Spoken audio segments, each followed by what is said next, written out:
Boa tarde, a paz do Senhor. Como você está neste feriado? Eu não sei como você tem passado, que reflexão você tem tido, buscado nestes dias. Não sei como você o chama, se Páscoa, se Semana Santa.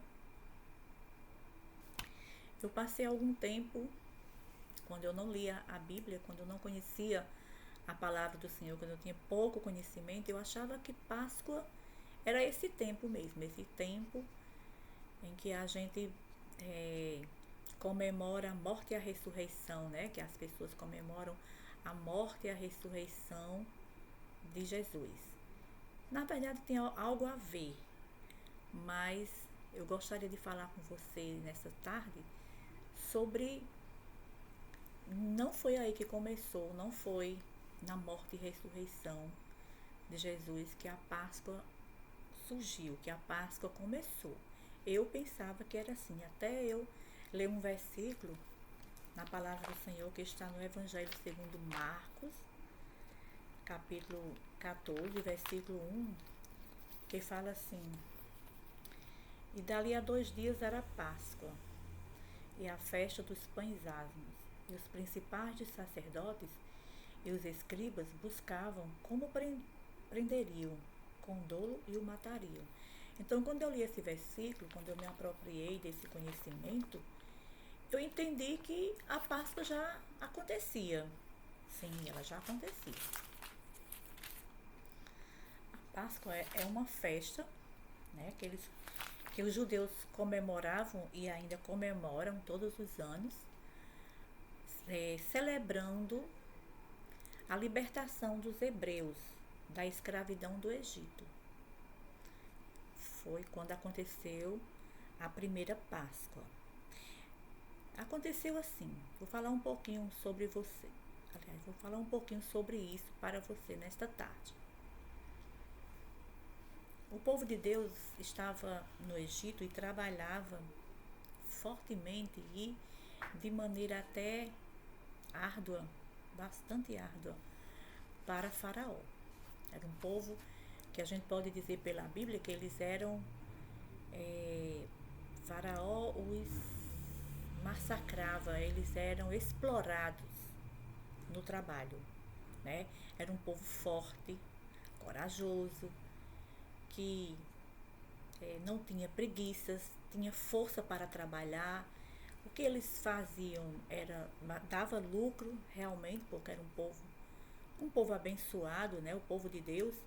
E aí eles estavam lá trabalhando a serviço de Faraó e como se nem fossem bem remunerados, né? Eles eram explorados, como eu já falei.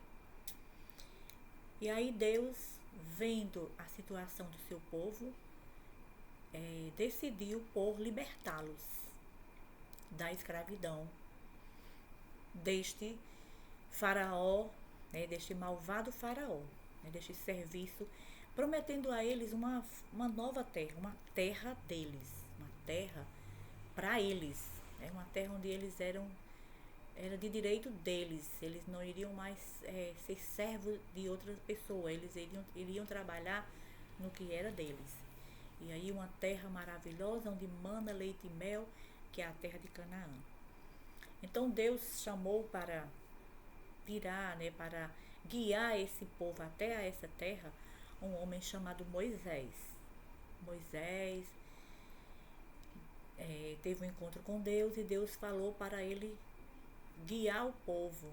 Para isso ele tinha que falar com o faraó e pedir permissão, dizendo para ele que Deus havia mandado essa ordem, dizendo que ele deixasse o povo sair, porque iria dar esta terra para eles, para o seu povo, da posse, eles iriam ser livres, né, iriam trabalhar para eles agora.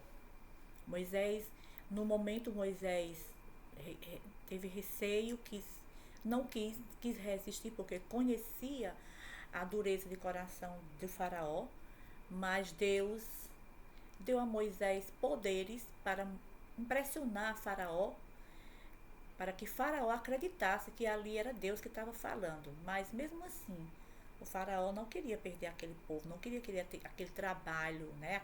Aquele serviço que ele recebia daquele povo. Então, resistiu a não deixar o povo ir. E aí foi preciso Deus, né, intervir através de o que a Bíblia chama de pragas, de castigo, de chamadas de atenção para que movesse o coração de Faraó a acreditar que era Deus que estava mandando e ele tinha que obedecer. E aí, talvez você conheça a história, né? Já ouviu falar nas 10 pragas, né?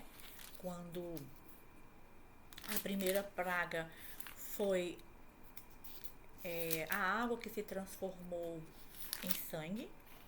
Isso para Faraó e para todos os moradores ali do Egito foi algo inacreditável, que eles não esperavam, e muito ruim. As pessoas, os animais não tinham como sobreviver sem tomar uma água pura, né? E tomando água que virou sangue.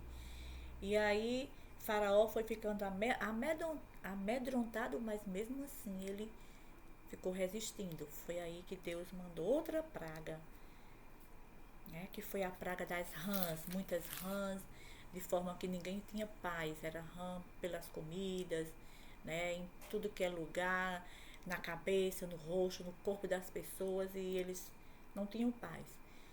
Mas Faraó mesmo assim ainda resistia, e Deus mandou a terceira praga, que foi moscas. Deus mandou peste dos animais, né? Eram animais morrendo, e Faraó ficando achando que ele ia empobrecer porque seus animais estavam morrendo, e era muita coisa que acontecia. Teve a praga das úlceras, muitas feridas no corpo, pessoas também cheias de chagas, né, de feridas, doentes. Teve também a praga da saraiva, a praga dos gafanhotos, que ameaçava as lavouras de Faraó, a praga das trevas, onde o sol não apareceu e eles ficaram em escuridão. Enfim, todas essas pragas, eu não falei ainda da 10ª, que foi a última. Essa foi para dizer assim, agora você vai ter que abrir mão. Tudo isso deixou de fato o Faraó amedrontado, e vendo que o Deus a quem Moisés servia era um Deus de poder e que poderia fazer algo para que ele realmente deixasse o povo ir, de forma que ele estava vendo que ele tinha a perder, né? Ele precisava obedecer o que Deus estava mandando, ou então ele não tinha saída, ele iria perecer e iria ficar sofrendo cada vez mais. Então, quando Deus estava para instituir, né, a 10ª praga, que foi a morte dos primogênitos. Então Deus, o Senhor sabe trabalhar, né? Ele conversou com Moisés para instruir todo o povo, de forma que Moisés fez isso, da forma como Deus falou, do jeito como Deus falou. Cada um ia matar, cada família ia matar um carneiro, sem mácula, um carneiro novo, gordo, né, inteiro, e iria tirar o sangue daquele carneiro, guardar a carne, o sangue do carneiro, eles iriam aspergir, eles iriam colocar, molhar ou manchar, como pintar, né, passar nas portas da casa deles. Essa instrução, vale lembrar, foi dada somente ao povo de Deus, porque eles tinham o privilégio de escutar a Deus, de acreditar na palavra que vinha através de Moisés, né? Então eles pegaram o sangue do carneiro e colocaram nos umbrais das portas, que quando fosse de madrugada, que o anjo da morte passasse, iria olhar em cada porta das casas, a casa que tivesse sangue nos umbrais das suas portas, né, que tivesse o sangue nas portas, o anjo da morte passaria direto, mas quando ele chegasse, aquela que não tivesse, o filho mais velho ou o primogênito iria morrer. E assim aconteceu. De madrugada, como diz a Bíblia, ouviu-se um grande clamor, né? Até o filho de Faraó morreu. Até os primogênitos dos animais morreram, assim como Deus falou. Porque o Deus é o Deus que cumpre com aquilo que ele fala. Deus é o Todo-Poderoso. Ele é amor, mas ele é justiça. Ele é fogo consumidor. Não brinque com Deus, porque o que o Senhor mandar, o que o Senhor falar, o que o Senhor fala através dos seus profetas, aquilo que o Senhor, se ele te admoestar e disser, faça assim, porque se não fizer, será desse jeito, cuidado, porque será. Ele é um Deus de palavra, ele cumpre, ele é zeloso, ele é fiel com a sua palavra. E aconteceu exatamente isso. Quando os primogênitos morreram, né, foram mortos, aí Faraó libertou, aí Faraó deixou o povo ir. De certo, o Faraó não aguentou, né, ali foi um sofrimento muito grande, viu que a mão de Deus, do Deus a quem Moisés e aquele povo serviram, era poderosa, e ai dele se não obedecesse à voz de Deus, deixou o povo ir. E o povo seguiu o caminho. Mas ainda passaram por algo difícil. Só que quando nós temos Deus,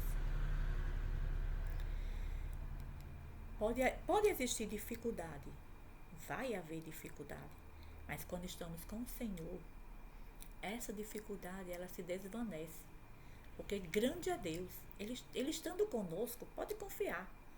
Se você acredita que Deus está com você, fique sabendo que esse problema que você está passando, para Deus não é nada. Ele vai resolver se você confie nele, saiba que ele é poderoso. Não existe nada difícil, nada que o nosso Deus não possa fazer, certo? E aí aconteceu isso,